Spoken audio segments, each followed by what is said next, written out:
तो दोस्तों आप सभी लोगों को पता ही होगा, आर्मेनिया भारत से कई तरह के हथियारों को परचेज कर चुका है और कई सारे अन्य हथियारों को लेकर आर्मेनिया भारत के साथ बातचीत कर रहा है। और यहाँ पर अगर रिपोर्ट की बात मानी जाए तो आर्मेनिया को भारत ने जिन हथियारों को यहाँ पर सप्लाई किया है उनमें Pinaka multi barrel rocket launcher, ATAGS artillery system, कुछ एंटी टैंक वेपन और ग्रेनेड जैसे हथियार भारी मात्रा में शामिल हैं। और साथ ही यहाँ पर आर्मेनिया भारत से सुखोई 30 फाइटर जेट के अंदर इस्तेमाल होने वाले हथियारों को भी परचेज कर चुका है। और अब दोस्तों यहाँ पर रिपोर्ट में कुछ दावा किया जा रहा है कि मिसाइलों के अलावा भारत की एक ऐसी मिसाइल को आर्मेनिया यहाँ पर खरीदने जा रहा है। और सच मानिए कि अगर ये मिसाइल आर्मेनिया के बेड़े में आ जाती है तो अजरबैजान के बेड़े में जो टर्किश ड्रोन है उनका नामो निशान तक मिट जाएगा। अब यहाँ पर जो रिपोर्ट्स में दावा किया जा रहा है वो भारत के द्वारा स्वदेशी रूप से निर्मित surface to air Akash missiles हैं। और मीडिया रिपोर्ट्स में यहाँ पर दावा किया जा रहा है कि भारत के द्वारा डेवलप किया हुआ इन मिसाइलों को खरीदने को लेकर आर्मेनिया की तरफ से काफी इंटरेस्ट दिखाया गया है। हालांकि कुछ कंफर्म्ड रिपोर्ट्स में ये भी दावा किया जा रहा है कि आर्मेनिया के द्वारा हमारे आकाश एयर डिफेंस सिस्टम को परचेज कर लिया गया है और VDL को ऑर्डर प्लेस भी कर चुका है।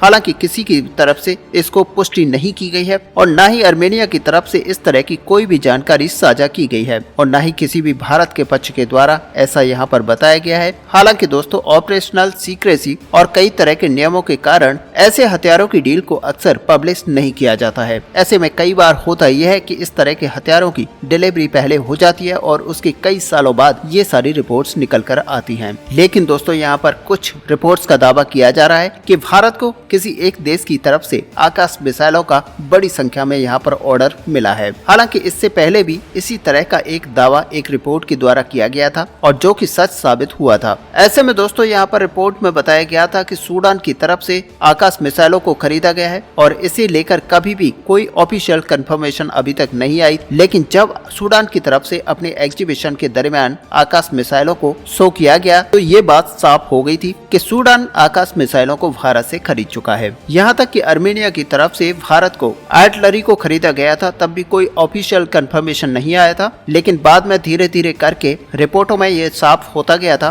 कि आर्मेनिया के द्वारा भारत से बड़ी मात्रा में आर्टिलरी और पिनाका जैसे रॉकेट सिस्टम्स को खरीद लिया गया है। अब दोस्तों आकाश मिसाइलों को मात्र यहाँ पर आर्मेनिया ही खरीदना नहीं चाहता बल्कि रिपोर्ट के मुताबिक 9 ऐसे देश हैं जो कि भारत के आकाश मिसाइलों को लेकर इंटरेस्टेड हैं, जो कि दुश्मन के ड्रोन से लेकर क्रूज मिसाइलों तक को मारकर गिराने में सक्षम है। और ऐसे में दोस्तों यहाँ इन 9 देशों में दावा किया जाता है कि Kenya, Philippines, Indonesia, UAE, Bahrain, Saudi Arabia इस तरह के देश हैं जो कि आकाश एयर डिफेंस सिस्टम के लिए काफी ज्यादा इंटरेस्टेड है। ऐसे में दोस्तों आपको बता दें कि आकाश जो मिसाइल है इसको भारत की तरफ से पूरी तरह से स्वदेशी रूप से डेवलप किया गया है जो करीब 30 किलोमीटर दूर तक टारगेट्स को मार कर गिरा सकती है। और ऐसे में ये काफी हाई स्पीड से टारगेट को निशाना बनाती है और इसी वजह से टारगेट को यहाँ पर बच पाना काफी ज्यादा मुश्किल होता है। ऊपर से अगर देखा जाए तो भारत का ये जो स्वदेशी प्लेटफॉर्म है ये काफी कॉस्ट इफेक्टिव है और इसी वजह से इन मिसाइलों को काफी अधिक पसंद किया जाता है। ऐसे में दोस्तों आकाश मिसाइलों के कुछ एडवांस वेरिएंट को भारत की तरफ से बनाया गया है जो कि अधिक कैपेबिलिटी और अधिक मारक क्षमता के साथ आते हैं। हालांकि इंडियन आर्म फोर्सेस में जिन आकाश मिसाइलों को इंडक्ट कराया गया है उससे जो एक्सपोर्ट किए जाने वेरिएंट है वो थोड़ा सा डिफरेंट है। और वहीं पर दूसरी तरफ ये भी खबर आ रही है कि आकाश मिसाइलों के साथ ही जो दूसरे एयर टू एयर मिसाइल हैं जिनकी 100 किलोमीटर दूर तक टारगेट को हिट करने की क्षमता है वो भी बनकर तैयार हो चुके हैं और प्रोडक्शन लाइन में जा चुका है। और ऐसे में मिसाइलों के एक्सपोर्ट पोटेंशियल यहाँ पर बढ़ रहा है और कई सारे देश इनको लेकर इंटरेस्टेड हैं। ऐसे में दोस्तों अगर यहाँ पर आकाश मिसाइलों की खासियत की बात की जाए तो उनकी खासियत ये है कि ये मिसाइल लंबे समय से इंडियन आर्म फोर्सेस के अंदर काम कर रही है जिनकी वजह से आप कह सकते हैं कि ये पूरी तरह से टेस्टेड है और ये वो मिसाइल हैं जिनको सफलता ज्यादा मिल चुकी है। और ऐसे में इंडियन आर्म फोर्सेस की तरफ से 24,000 मिसाइलों को अपने बेड़े के लिए खरीदा जा चुका है। और इसी साल मार्च महीने में मिनिस्ट्री ऑफ डिफेंस की तरफ से करीब 9,100 करोड़ रुपए के और आकाश मिसाइलों को खरीदने के ऑर्डर को लेकर जो डील हुई है उस पर हस्ताक्षर किए जा चुके हैं। और दोस्तों जहां पर इन मिसाइलों को DRDO की तरफ से डेवलप किया गया है तो वहीं पर मिसाइलों की जो मैन्युफैक्चरिंग की जो जिम्मेदारी दी गई है वो VDL को दी गई है। अब यहाँ पर आकाश मिसाइल डिफेंस सिस्टम को डिटेल्स में देखा जाए तो रिपोर्ट के मुताबिक साल 2009 से ही ये इंडियन आर्म फोर्सेस के बेड़े में शामिल है और इसका जो इस्तेमाल है फिलहाल इंडियन एयर फोर्स और इंडियन आर्मी, साथ ही यहाँ पर सूडानी आर्मी को लेकर भी दावा किया जाता है कि सूडान के पास भी इस तरह की मिसाइलें हैं। और साल 2022 की रिपोर्ट को अगर देखेंगे तो इंडियन एयर फोर्स के पास करीब 8 स्क्वाड्रन इनकी मौजूद हैं, जिनमें से हर एक स्क्वाड्रन के अंदर 8 लॉन्चर और 25 मिसाइलें मौजूद हैं। ऐसे में इंडियन एयर फोर्स की तरफ से 7 और स्क्वाड्रन मिसाइलों को खरीदने की रिक्वेस्ट दी जा रही है। जबकि दोस्तों अगर इंडियन आर्मी के पास देखा जाए तो ऐसी 2 रेजिमेंट्स हैं, जिनमें से हर एक रेजिमेंट के अंदर 24 लॉन्चर होते हैं और ऐसे 2 रेजिमेंट खरीदने को लेकर इंडियन आर्मी की तरफ से और भी ऑर्डर दिए गए हैं। ऐसे में दोस्तों अगर आकाश मिसाइलों को देखा जाए तो रिपोर्ट के मुताबिक अब तक इसके कई सारे वेरिएंट्स को बनाकर तैयार किया जा चुका है, जिनमें सबसे पहला जो वेरिएंट है वो यहाँ पर आकाश मार्क 1 है, जो कि 1990 के दशक में बनाना स्टार्ट किया गया था और साल 2005 में इसे टेस्ट किया गया था। और दोस्तों ये एक ऐसा मिसाइल है जो कि 20 किलोमीटर दूर तक के टारगेट को मार कर गिरा सकती है। जबकि वहीं पर इसके अपग्रेडेड वर्जन जिसे आकाश 1 कहा जाता है, जिसको साल 2019 में टेस्ट किया गया था। इसके अलावा एक और अपग्रेडेड वर्जन है जिसको साल 2021 के अंदर टेस्ट किया गया था, जिसे कि आकाश प्राइम कहा जाता है। और दोस्तों ये भी लगभग 30 किलोमीटर दूर तक टारगेट को हिट करने की क्षमता रखता है, जबकि इसमें कई तरह के अपग्रेडेड इक्विपमेंट लगाए जा चुके हैं।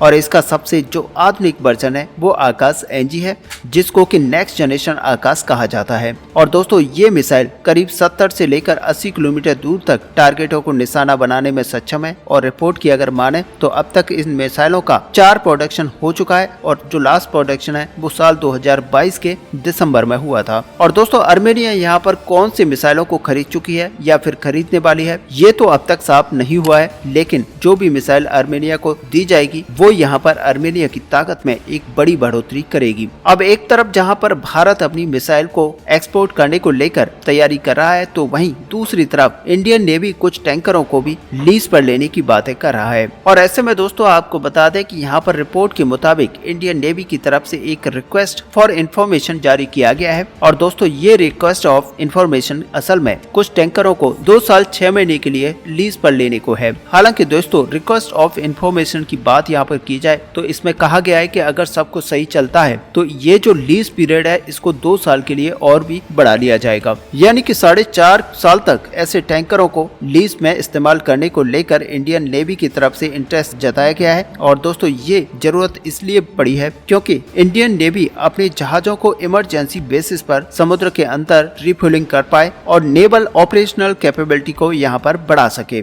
अब दोस्तों मीडिया के अंदर जो डाटा है उसके मुताबिक इस तरह के जो फ्यूलिंग वेसल है या फिर यहाँ पर कहा जाए कि जो टैंकर शिप है उसके पास करीब 10,000 मैट्रिक टन तक फ्यूल को कैरी करने की पावर है। और ऐसे में कई सारे अन्य इक्विपमेंट को भी यहाँ पर कैरी किया जा सकता है और इंडियन नेवी के जहाजों को पानी में ही रिफ्यूल करने की क्षमता यहाँ पर होनी चाहिए। ऐसे में दोस्तों इन जहाजों के पास हर तरह की मैरीटाइम रूल्स को फॉलो करने का और सर्टिफिकेशन का भी क्षमता होना चाहिए। अब दोस्तों ये जो ROI यहाँ पर जारी किया गया है ये केवल मात्र विदेशी कंपनियों के लिए या भारतीय कंपनियों के लिए नहीं है, बल्कि इसमें दोनों कंपनियों को यहाँ पर मौका दिया जाएगा, जिससे कि एक तरफ जहाँ पर स्वदेशी कंपनियों को इसमें पार्टिसिपेट करने का मौका मिल रहा है तो वहीं विदेशी कंपनियों को भी इसमें मौका दिया जाएगा, जिससे होगा ये कि इंडियन नेवी को यहाँ पर एक परफेक्ट सॉल्यूशन के रूप में जहाजों को लीज पर लेने का मौका मिल पाएगा। और ऐसे में दोस्तों अगर देखा जाए तो इस तरह के जो जहाज है वो इंडियन नेवी की कैपेबिलिटी को ही नहीं बढ़ाएगा बल्कि इकोनॉमिकल ग्रोथ में भी ये काफी हेल्प करेगा। अब दोस्तों ऐसे जहाजों को जो लीज पे लेने का फैसला इंडियन नेवी की तरफ से कहा गया है, इसका मतलब ये भी है कि जो इंडियन नेवी के लिए जहाजों का निर्माण किया जा रहा है और उसमें निर्माण प्रोसेस के अंदर जो टाइम लगता है उस समय के गैप को यहाँ पर पूरा किया जा सके। अब ऐसे में आप समझ सकते हैं कि इंडियन नेवी के 5 सपोर्ट शिप का निर्माण यहाँ पर किया जा रहा है, जो कि काफी भारी भरकम जहाज होगा। और इन जहाजों की जो निर्माण का कार्यक्रम है वो विशाखापट्टनम स्थित हिंदुस्तान शिपयार्ड लिमिटेड को दिया गया है। और वहीं पर दोस्तों अगर ये इंडियन नेवी के ऐसे टैंकर फ्लीटों को देखा जाए तो यहाँ पर 7 ऐसे टैंकर जहाज हैं जिनमें 5,600 टन का जो जहाज है घड़ियाल और साथ ही शरदुल क्लास के 3 ऐसे जहाज हैं जो कि 5,550 टन का है। और ऐसे में 3 खंबारी क्लास के जहाज हैं जो कि 1,100 टन के हैं। अब दोस्तों इन जहाजों जहाजों के पास फ्यूल कैरी करने की क्षमता तो पूरी है, लेकिन ये इतनी ज्यादा भारी भरकम और लोड को लेकर आगे नहीं बढ़ सकते। और इसी वजह से यहाँ पर बताया जा रहा है कि 40 से 45 हजार टन के जहाजों को नेवी के अंदर शामिल किया जाएगा, जिससे कि लंबी दूरी तक अपने जहाजों के अंदर रिफ्यूलिंग की जा सके। ऐसे में दोस्तों आपको क्या लगता है कि भारत से आर्मेनिया आकाश जैसी मिसाइलों को खरीद चुका है या फिर खरीदने वाला है? आप अपना व्यू हमें कमेंट पर लिखकर जरूर बताएं। साथ ही अगर वीडियो आपको अच्छी लगी हो तो लाइक और शेयर करना ना भूलें। मिलते हैं नेक्स्ट वीडियो में, तब तक के लिए जय हिंद जय भारत।